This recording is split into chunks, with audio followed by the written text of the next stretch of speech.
Rattled European leaders on Sunday said they were doubling down on supporting Ukraine and boosting military aid following the televised Oval Office blowup between President Donald Trump and Ukrainian President Volodymyr Zelensky.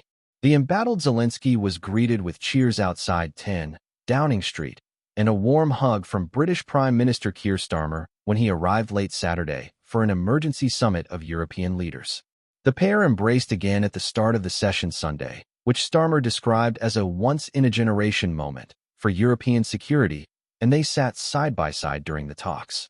The display of support stood in stark contrast with comments Sunday from Trump administration officials, who heaped blame on Zelensky for the White House uproar. National Security Advisor Michael Waltz described Zelensky's behavior as incredibly disrespectful, and Secretary of State Marco Rubio accused him of disrupting U.S. efforts to get Russian President Vladimir Putin to negotiate an end to the war. The London gathering, which included the leaders of Germany, France, Canada, and other nations, did not produce a formal statement. But participants agreed to sustain or boost military aid flowing to Ukraine, Starmer told reporters afterward, and to insist that Kyiv be directly involved in any negotiations with Moscow to end the war. Starmer, who has talked to Trump at least twice since the Zelensky meeting, said the gathering solidified Britain's own commitment to Ukraine. "We are doubling down," he said. He announced a new $2.7 billion loan for Ukraine, backed by frozen Russian assets, and $2 billion in export financing to help Kyiv purchase air defense missiles manufactured in Belfast. Europe's aim now, he said, was to arm Ukraine sufficiently so that it could begin any peace talks from a position of strength. Countries have expressed interest in joining a coalition of the willing to help monitor a ceasefire, he said, but no formal commitments have been announced. Starmer and French President Emmanuel Macron, both of whom also met with Trump last week, were working to shape a diplomatic cleanup of U.S.-Ukrainian relations, Starmer said.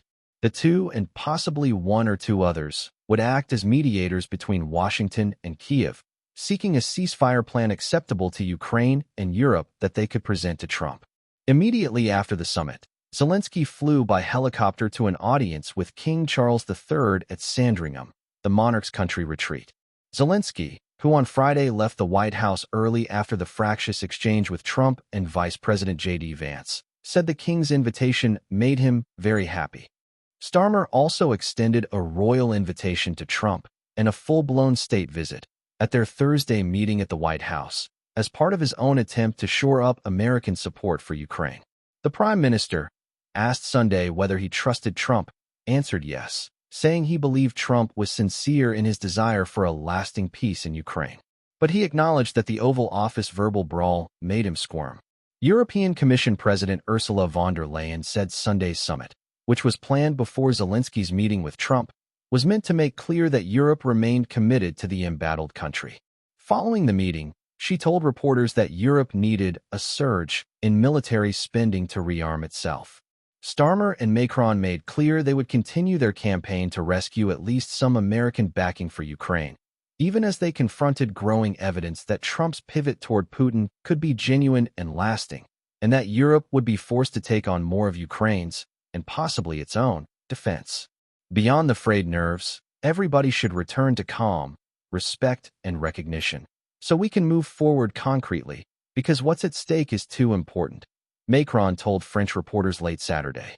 Macron said Zelensky had told him that he was willing to restore dialogue with the United States, including on a negotiated U.S.-Ukrainian minerals agreement that went unsigned during his abortive Washington visit. Italian Prime Minister Giorgia Meloni has established warmer relations with Trump than most leaders in Western Europe, meeting with him 3 times since Trump's re-election. The right-wing leader suggested Sunday that Italy could play a key role in bridge building. But the White House meltdown puts her in a squeeze between Trump, other European leaders, and her rivals at home. Meloni has staunchly backed Ukraine and opposed Russia, even against pushback from within her ruling coalition. Deputy Prime Minister Matteo Salvini, a political rival, lashed out repeatedly at Ukraine over the weekend and called on Italy to side with Trump on ending the war. The Italian press has featured interviews with Paolo Zampalli, an Italian-born New York real estate investor known as a close Trump ally. During a tour through Italy, Zampali made clear Trump's antipathy for Zelensky and the anger Meloni could face from the right for backing him. Meloni's position on Ukraine must change, Zampali told the Italian outlet Il Foglio. Trump doesn't like it. Trump officials lined up Sunday to pin the White House blow-up on Zelensky.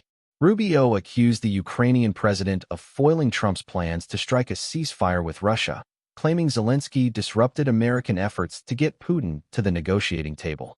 That's our goal, Rubio said in an interview with ABC News this week.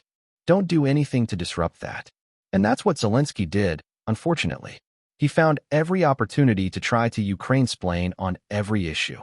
Tulsi Gabbard, Trump's national intelligence director, said Zelensky directly challenged Trump in the Oval Office and showed his lack of interest in any good-faith negotiations.